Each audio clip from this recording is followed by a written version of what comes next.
Hey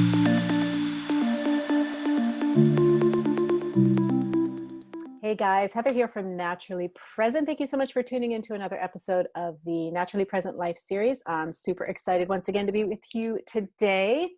Hope you're having a great day or a great evening, whatever it is that you are up to. So I have a really pretty dynamic lady coming to join us for the interview session today. And just ahead of that, I wanted to do a little bit of housekeeping. So again, if there are any topics that you'd like to hear me cover, or any industry experts or personal development experts, or any subject areas that you'd like to hear some expertise on, then do let me know. You can reach out by email to info@naturallypresent.com. You can leave a comment on this video, or if you're catching the recording, go ahead and reach out to me on email or on Facebook at naturallypresent.com and give me your feedback. I'd love to hear your comments as to whether the content that I am bringing to you is helpful and engaging. I'd love to hear what's working, and if there's anything else you'd like to see happen here, then let me know. So thank you very much. You know, it's really important right now. There's so much craziness going on in the world, and I really feel that our strength is in building community, strong community.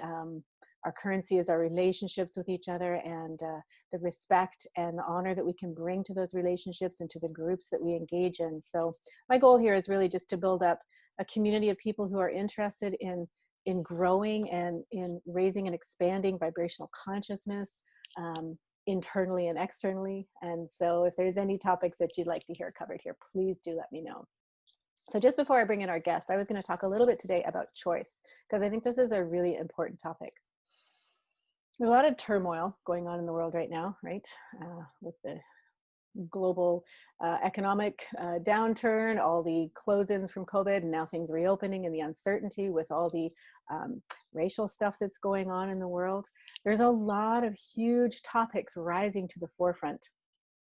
And it's a really important time, I think, for us to all remember to check in with ourselves before we engage, before we speak words, before we take action, to make sure that the choice that you're making, the words that you're speaking out loud, or the words that you're typing and sharing on the internet, the words that you're speaking to your neighbors and your children, and also the actions that you choose to engage in the world with, that you're making sure they come from a place that really supports who you are, and really helps to ensure that you're standing in what your core values are. And it's a really important activity to understand and know intimately what your core values are. So if you haven't done anything around that, that's a piece of advice I would give, to make sure you really spend some time digging into that so that you can stand firm. And then when life presents situations and turmoil and uncertainty and things that might be a little bit difficult to navigate, you have the foundation of your core values to tune into, but you also then can make a choice about how you choose to respond to things that are going on, rather than simply reacting. And those are two very different things. So as you all know, I'm a big proponent of meditation. And so knowing your core values and being able to have a tool available that can quickly take you to your core, to sit in the center and to begin to observe the emotions and observe the thoughts that are going on, rather than being pulled around by them, tossed around like a little ship out on the stormy sea, and interacting in the drama in a way that maybe isn't aligned with your core values. It's going to be a really powerful tool, and I think also very necessary as we all start to navigate our way through these seas, to find that place where we're coming from a higher vibration, where we're coming from a more aligned unity consciousness, as opposed to all this polarity that we have going on in the world. So my message here today is really about, when it comes to making choice, you need to be clear about your core values. And you need to be clear about how to tap into that inner source within, that is outside of the opinions, that is outside of the drama, that is outside of the external sources that are trying to feed you information. And then you make decisions and take actions based on that information, which may not align with your core values, which may not align with the truth of how you would like to see our world unfold. So the invitation here is just to find the tools that work for you, and to know that you always have a choice, and to choose well. But the other piece about having a choice is, unless you have awareness of choice, it's really difficult. And so again, that awareness comes from finding that place within, or you can observe the thoughts, you can observe the information, you can observe the actions that other people are taking. You can simply observe things, and then you can choose how you would like to respond, ensuring that they align with your core values. So a little bit about choice there today. I do believe that choice becomes more and more important every day, not just in our words and actions, but also in the choices we make and how we live our lives, and how often you choose to take the time to go within every day, to spend some time with yourself, quality time with yourself. And that can be a little bit tricky, as we've all been sort of closed within our four walls with our families lately. But I know that even if it's the bathroom and you close the door, that you can find a little bit of time and a little bit of space to not only go within in meditation, that is absolutely important, but also just to spend some time with yourself and your heart, and make sure you're finding the tools that will help you align your heart and your mind, and allowing those things to then stand be grounded in your core values as you interact and engage in the world and with all the things that are going on around us. So I hope that was helpful. And I'm just going to go and let our guest into the room. Looks like she's here. So I'll be right back. All right. So I'm super excited today to welcome Angela Rollins to the show. Thank you so much for joining us. Thank you for having me. Yeah. So I'm going to do a little brief introduction to you, and then we're just going to sort of have a conversation and see where we get to. Excellent. Sound good? Okay. So I'm going to start with a little, well, it's not little, actually, a huge list of things that Angela has done. So first of all, Angela is a busy mom. She's a wife, entrepreneur, a coach, a speaker, a recovering perfectionist. I love that one. And also the creator of the Perfuct Club. Now, have I said that correctly? A lot of people do. I just call it the Perfuct Club. Perfect. Okay. Maybe because I have little kids kicking around. That's a good caveat. If you do have little ones in the room, you are going to hear the Perfect or Perfuct Club, but we'll get to that in a little minute and the spelling of that. But I also just wanted to share that your passion lies in helping women to achieve a high degree of self-acceptance and assisting them to determine their own definition of success and living a well-balanced and happy life. Pretty awesome. Yeah. And it seems like you've done an awful lot of work on yourself in order to achieve the balanced life, shall we say? Or have you achieved the balanced life? I think it's always a work in progress for all of us, that you can find yourself really in a good spot one day, and even as quickly as the next day, you're like, what just happened? I thought I had this figured out. So it's that constant self-check-in to keep it in balance. Amazing. I actually had that day yesterday where I was just like off the rails, and I'm connected with this group of women, and I kind of felt bad being off the rails, but it's just so nice to be able to be that if that's what's happening, right? And that's part of the balance, I think, for me anyway. And that self-awareness as we go. Yeah. And perfect isn't what we deem as perfect, right? Exactly. Yeah. Awesome. Perfectly imperfect. Perfectly imperfect. Beautiful. So I'm going to read one more list, and I do have to read this list because like, wow. So get ready, folks. Over the past 20 years, Angela has worked for a large corporation as a business services specialist. You've owned multiple businesses. You've become a multi-unit hair salon franchisee. And you have achieved certifications in, get ready for list number 3, counseling science, personal training, nutrition coaching, cosmetology, home staging, social media and digital marketing, life coaching, NLP or neuro-linguistic programming, hypnotherapy, and timeline therapy. And not in that list is also birthing, right? There's little ones, right? So yes. Wow. So that's like amazing in the past 20 years for you to have accomplished all of that. Well, thank you. Yeah. So what, how do you balance it, and what gets you jumping out of bed in the morning where you're like, I'm just going to do another certification? And I think that's something that I really enjoy, that portion of it. Now, granted, a lot of those came as a result of me trying to figure out something that I would be able to do following a car accident when I was younger. So it was sort of a long recovery process. It was a real journey to, find something where you could just stand, sit, lay down, walk around, take a Tuesday off if you need to, work a Sunday instead. And so it was really, there were a couple other ones in there. My parents owned a jewelry store. I went to gemology school, realized early on that I just want to be given the diamonds. I don't actually want to study them. So, it's just dabbling in different things, really trying to figure out on that journey to recovery of what I was going to be able to do and how I could create something that I was passionate about, but you know, that it was also physically able to do at that time.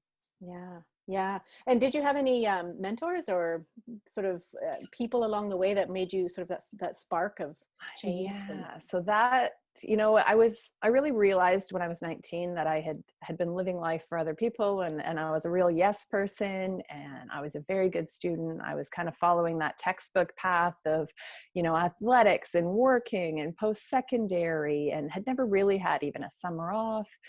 So when I got in my car accident and everything kind of came to a screeching halt, you know, I felt like I had always been a human doing maybe, and now I was expected to be a human being, and I didn't really know how to do that. Right. So discovering that I didn't think I had ever really experienced joy, which I got out to answer your question, a life coach. And he said to me, well, like, let's talk about the last time you really felt that way. And we sat there for a while, and I came up with nothing. And he sent me home with that as homework. And I came back, you know, a week or 10 days later, whenever my next session was. And I said, I don't actually think I really ever have. And so that was a real eye opener when he called me out on that.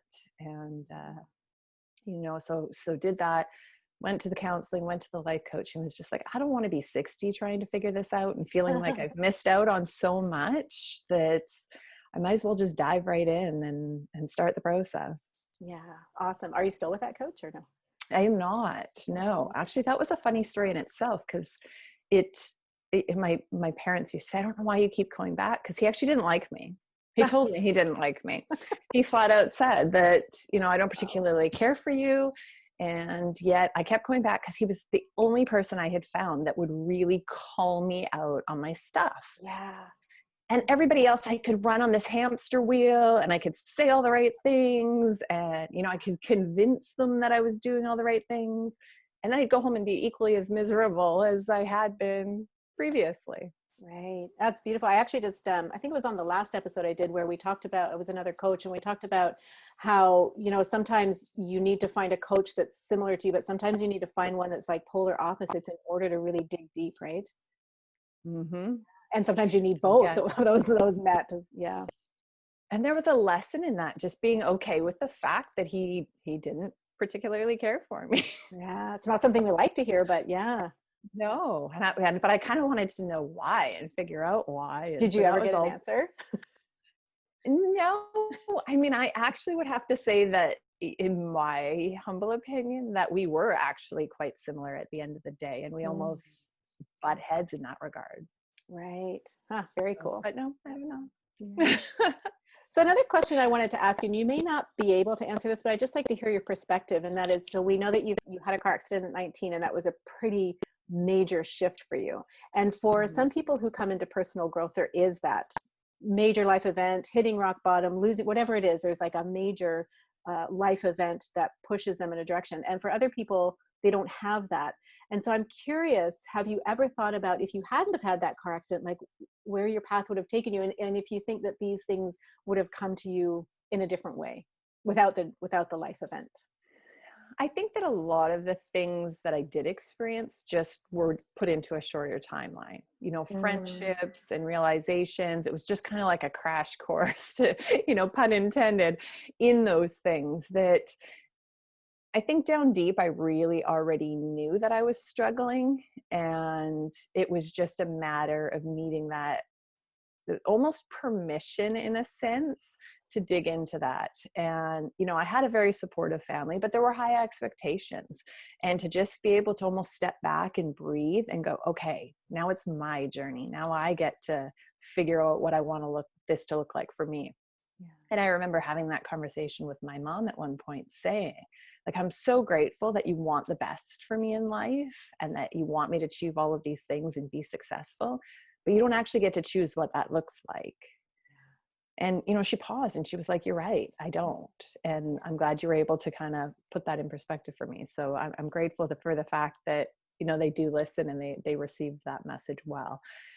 So would I have figured those things out? I mean, I think I was pretty much on that beeline course to downtown life and pantyhose and a BMW and, you know, singlehood and a dog that went to doggy daycare all the time. And no kids, no husband, Yeah. And I think I would have really kind of lived what looked like a very happy, fulfilled life. Right. And yet, I think it would have been a journey to figure out that almost pulling down the walls and losing that ego in it was just because you present this on the outside. And that was one of the other things that life coach said that resonated with me, is that when you lock the rest of the world out, you lock yourself in.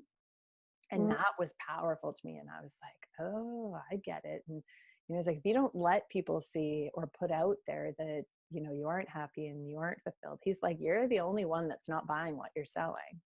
That's amazing. Yeah. Yeah. You just reminded me, when I was young, I had gone to university for a year, and then I took the next year off to travel. And then my parents expected me to come back, and I did go back, and I only lasted 2 months because I knew it wasn't the right path for me. And I remember being so nervous to talk to my parents, but having that conversation similar to you, and that moment of conflict I could see it on their face, but then in the end, them also thanking me, because it's like a release between the child and the parent. And I have to say, being a mom now, I do reflect on that, and I'm like, oh, I don't want that conversation. So I'm trying to be mindful of it now, as opposed to putting those societal norms and ideas of what perfect looks like and how our lives should be onto my own this child. checklist. Yeah.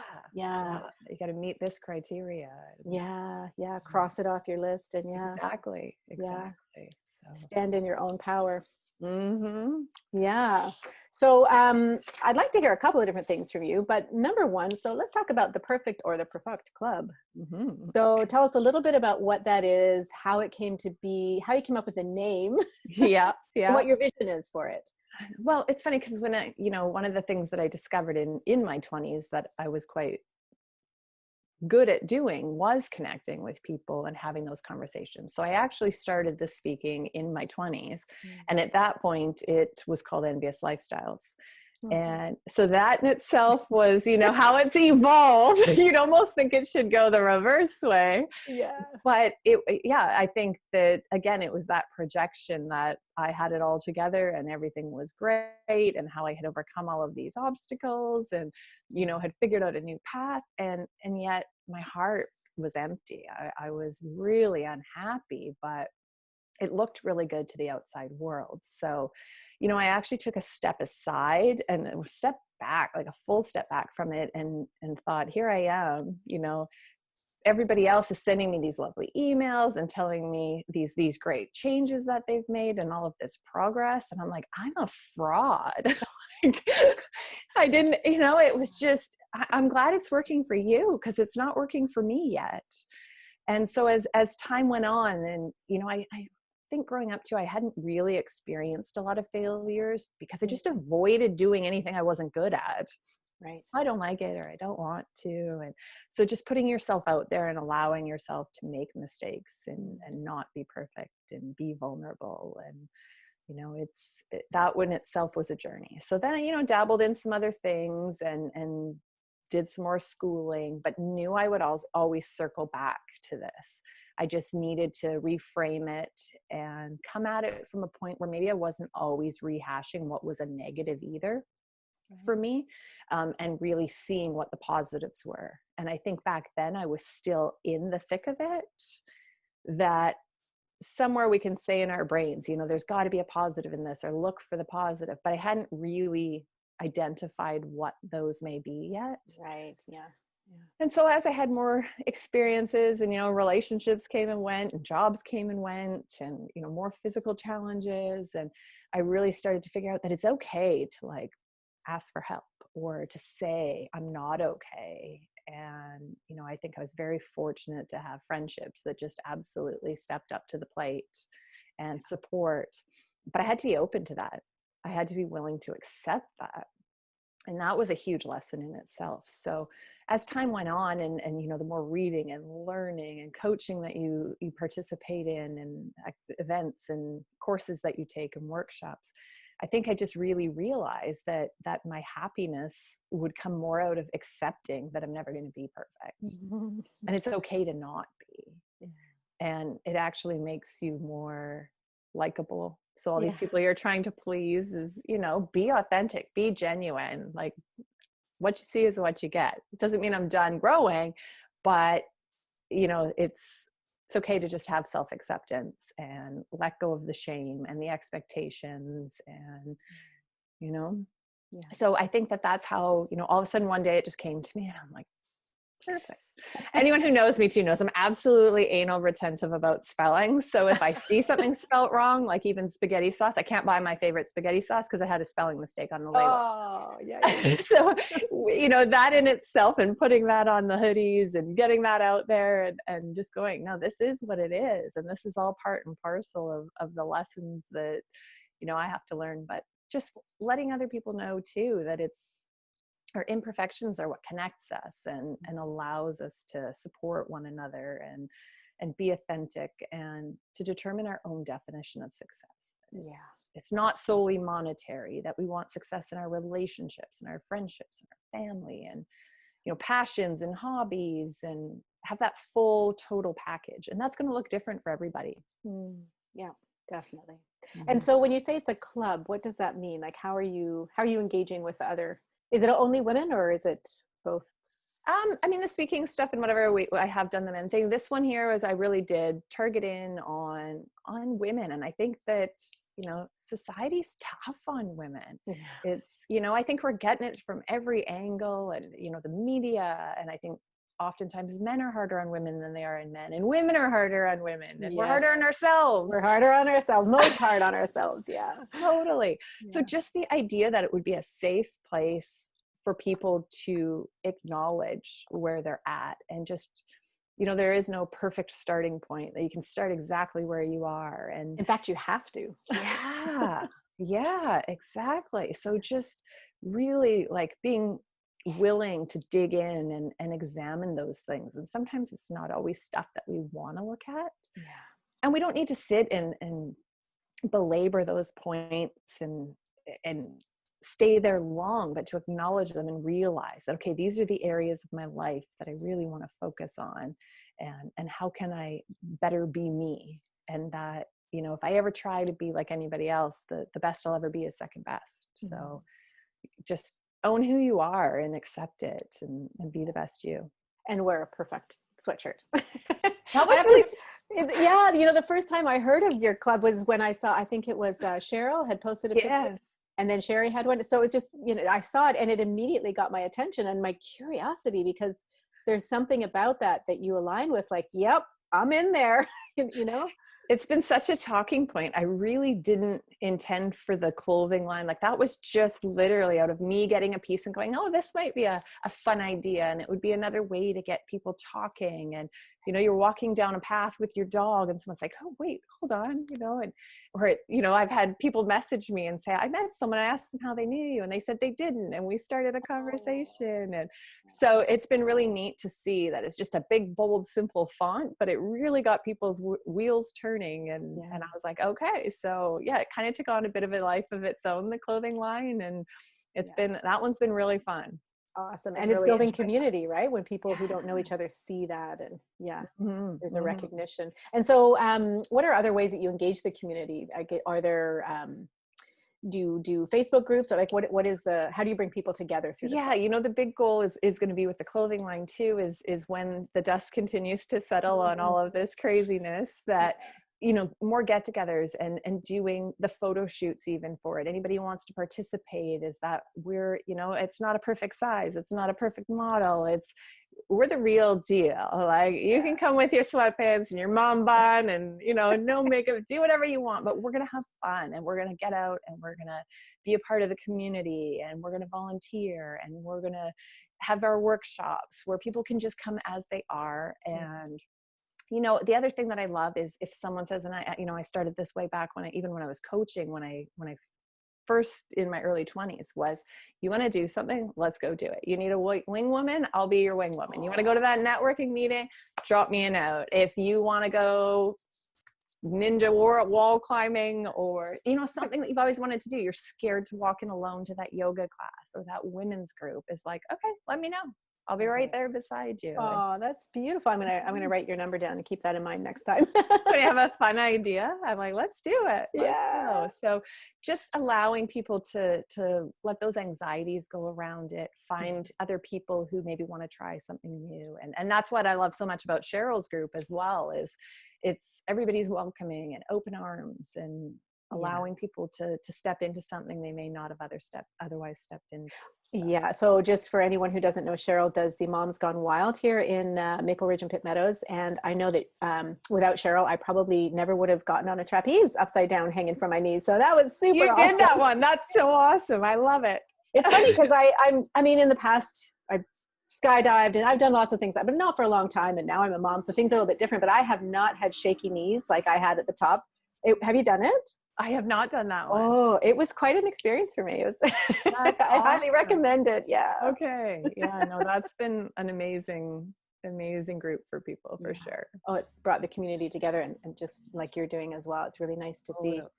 Yeah. So just a safe place to share, how you're feeling or what your concerns are. And then, one-on-one stuff is like, let's grow, let's put a plan in place, let's get the ball rolling. And what is it that you want for your life? And then how do we get you there? As small a baby step as you want to take, or as big a leap you want to take? Let's do it.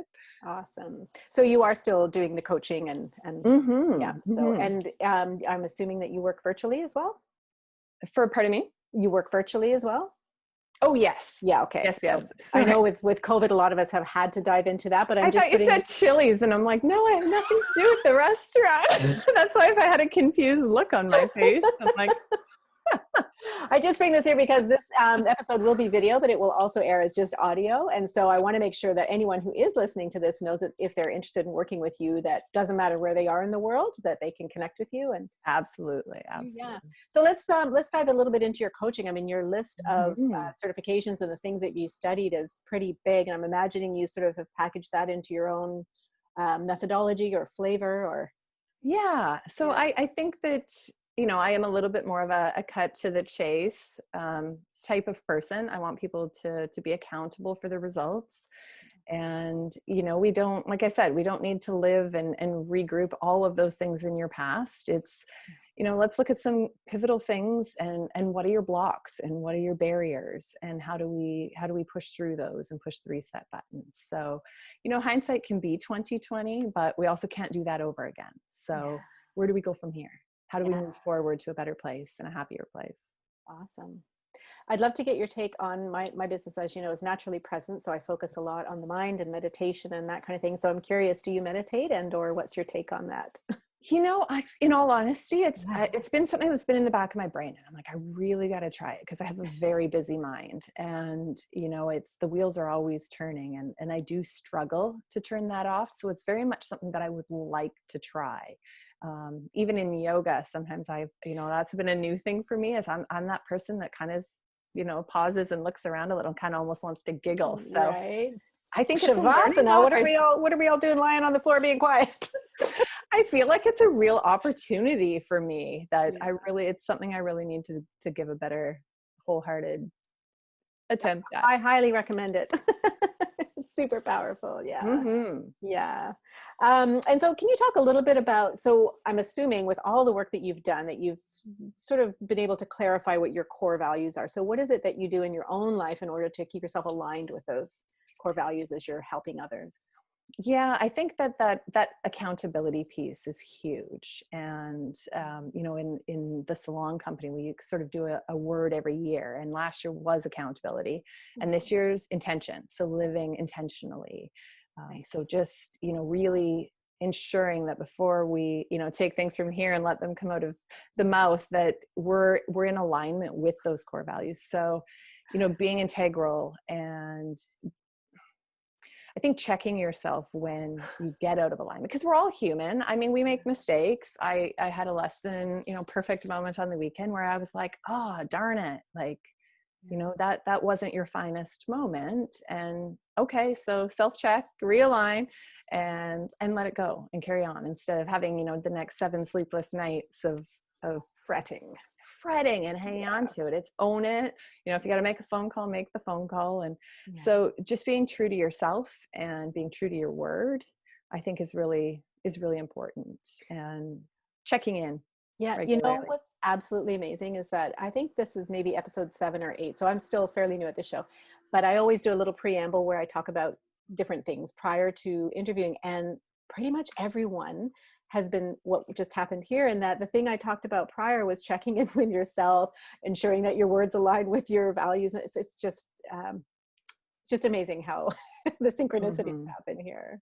Mm-hmm. Yeah. And maintaining that perspective too. I think that, there's been a lot going on in the world, and sometimes we can get caught up in that. The other night I snuck out, and it was one of my my posts on Instagram was like, I just had to bust out, and I took the dog, and I was just like, okay, take a deep breath and shift your perspective. And like, maybe you've had your social media on a little bit too much today, or watching the news a little too much, that getting out and just really stopping and appreciating all that is right with the world and all that is good, and focusing on that. And then how can I help in the other regard? What can I do to help in other situations? Yeah, that's beautiful. That for me, it's similar. Like I try to be conscious and aware of what energies am I feeding. And so if I'm starting to downward spiral or get upset or any of that, it's not that those are bad things. Sometimes we need to feel those, but it's really about what do I want to feed in the world for me. Absolutely. And Yeah. that whole what we focus on depends on what we look for. Yeah, absolutely. Yeah. Yeah, great. So anything else you'd like to tell us about the work that you do? No, I think it's fairly, I really try to personalize it. So, I know some people have fears around getting started with these things. And so Yes. just a really candid, open conversation to start, and, just be vulnerable and share those things. And then, I'm probably not the best fit for everybody, and they're not the best fit for me. So it's, you identify that. And if there's other resources or people that, I can help them identify better with and connect with, then do that too. So, Awesome. mm-hmm. What little piece of advice would you give to someone who is perhaps where you were back, maybe 20, maybe not quite 19, but someone who's, right on the cusp or the edge of having some big realizations and shifts, and they maybe heard about coaching but not quite sure? Like what piece of advice would you give them?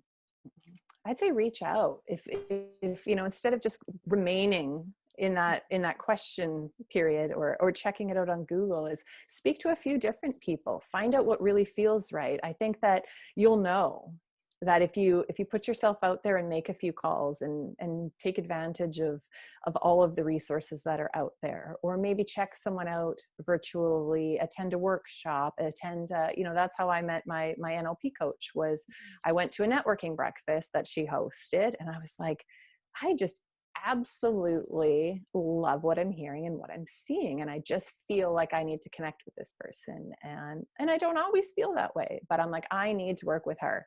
So to put the feelers out there and get those questions answered, and see if it might be a good fit for you. So, and I think it's kind of like, you could use Wayne Gretzky. It's like, we're never done. No one's ever arrived. That you could be as far as you want to be, and you're still going to have a mentor, and you could still have a life coach or a counselor, or things are always coming at us at every angle, that no one's ever fully arrived. Never. I love that. And it's really important as a coach to have a coach, right? Like to Mm-hmm. keep going on the journey, because there's always more. There I think. always is more. Yeah. Mm-hmm. Beautiful.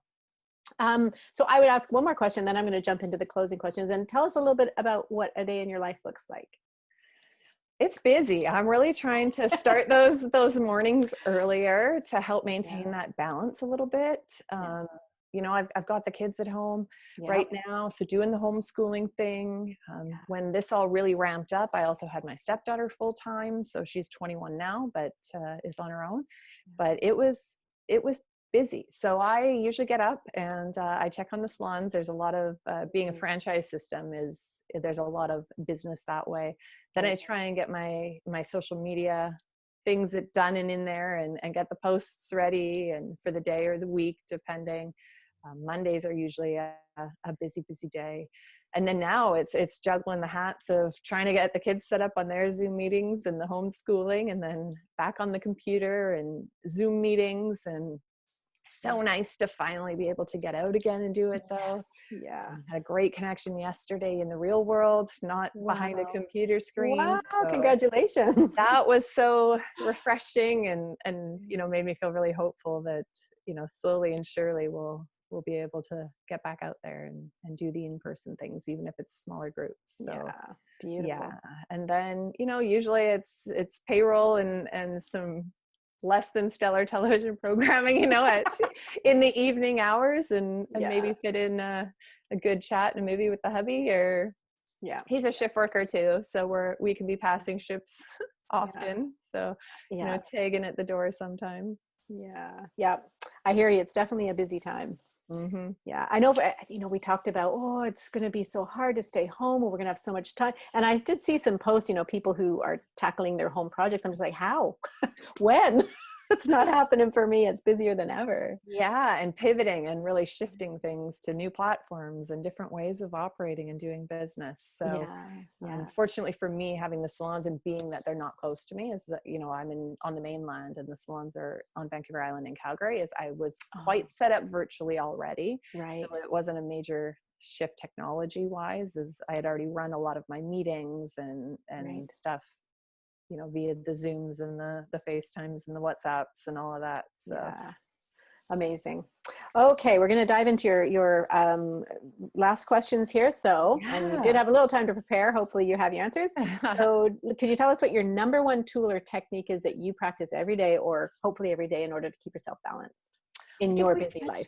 Yeah, I think we touched on that. Is that check-in, is that stop and breathe and just really try and put things in perspective, that when we're overwhelmed, why are we overwhelmed, and to just really kind of work through that. So is it going to matter in 5 years? What is this going to be, a blip on my radar, or is this actually a big deal and I should really give it some real thought and effort? So that's a great question to ask. Is this a blip? Yeah. Oh, because most times you're not even I even use it with my children, is you're not going to remember this in 5 years. And we could have the tears happening or the stress levels through the roof, and just asking yourself that question is, will this matter in 5 years? Beautiful. Beautiful. Let it go. Let it go. I was just about to start singing, but I know. I can't. I can hear that voice every time. Okay. What's the one habit that you struggle with the most? You find it really hard to be consistent with? Oh, I think that's finding time for me. Is that, anything, even if it's 10, 15 minutes sometimes, is, I've got anywhere between, 55 and 70 employees at any given time, and, text messages going and phone calls ringing, and it's to just shut her down and just say, I'm going to take that walk and leave my phone at home, or get that exercise in. And sometimes even that goes by the wayside for me, as it feels like that can be a disposable piece, and it really shouldn't be. So I'm trying to get those early mornings in has been a key for me to find that me time. Yeah. I'm a 5 a.m. person without fail because of that. It's if I don't have that first 2 hours for just me and organizing me, and that the rest of the day is totally different. Oh, it starts the day out. Like every time I fail to do that, I feel much more frantic the rest of the day. That if I get that up and get that time in, the rest of the day goes so much more smoothly. Yep. Sets you up nicely. Totally. Yeah. All right. So I think you've touched on this as well, but if you're sitting with yourself 5 years ago, what one piece of advice would you give yourself? I think a big one is that it's okay to ask for help, and that sometimes something's got to give. And so if I look back 5 years, I had a 3 and a 4-year-old at home, I had all the businesses running, and it was just me in the day-to-day game of things. And, hubby was working 2 jobs, and I was trying to wear so many hats that I was just spent. I was just burned out at the end of the day, and I really had nothing left to give. Yeah. And, it was really funny to think that a gift from like my husband's grandmother, who was well into her 90s, to have a house cleaner every 2 weeks, it was like, I felt like I had won the lottery. I was like, just the fact that is off my, like, it was the greatest gift I think I've ever received, was that sometimes it's okay to say I need help. Right. Beautiful. Yeah. That's awesome. And I don't know if question 4 is applicable to you about what are you reading right now? Because do you seriously have any time to read books? I'm a bit more of a podcast girl. Okay, yeah. I do have a book on the go though. I have the Brene Brown book on the go right now, and I'm just a big fan. The one I thought it was just me. about shame and perfection and self-forgiveness, and it's okay to not be perfect. But podcast of choice right now is Cy Wakeman. Oh, okay. Yeah. Yeah, I'm a big fan of hers with her leadership style, and the empathetic leader versus the sympathetic leader, and calling people to greatness, and just that she's so focused on the accountability piece. Right. And the helping piece. So, she's my cargo too, is throw on that podcast, and yeah. Off you go. Beautiful. Thank you. And then last question is, please let everyone know how they can connect with you. Yes, absolutely. So perfuctclub.com is the website, and all my contact info is there. And can you just spell that for us, please? Yes, I sure can. So it is PERFUCT. Love it. Yes. So perfectclub.com, and then at perfect.club on Facebook and Instagram. Perfect. And I'll make sure that all of those links are on the YouTube post, but also on everywhere else where this goes as well. Wonderful. Thanks so much. Yeah. So thank you so much for taking the time to join me today. I really appreciate it. Yeah, I know you're super busy. So I hope you enjoy the rest of your day. Thanks for having me. Yeah. Thanks. Appreciate it. I'm going to have you sign off, and I will stay online. So sounds great. Thank you. All right. Bye-bye. Bye, Angela. All right. So if you're not tired from hearing that list, like, holy cow, that woman is amazing. And so one of the takeaways for me, and it may be for some of the listeners here, is that, when you catch yourself saying, I don't have time to follow my dreams, I don't have time to do this, I'm too busy, just take a look at let her be an inspiration for you to see that actually, if it's really important to you, you will make the time, and you will carve out the space for you to step into what it is you want to step into. And I really, really appreciated that last piece that Angela shared with us about stepping into greatness. And as leaders in whatever field you're in, if you are a leader, that's got to be key. It's really about holding open a bigger space or a bigger vision for someone to step into, a bigger version of themselves. And as a leader, as a coach, as someone who is supporting others, you want to make sure you're able to hold that space open and invite them to step in and join you there, or join themselves there. So thanks again for checking out the Naturally Present Life. I'm going to sign off for today, and it looks like we have a little rain, but I'm going to step outside anyway. Peace out for now. Have a great day, all. Bye.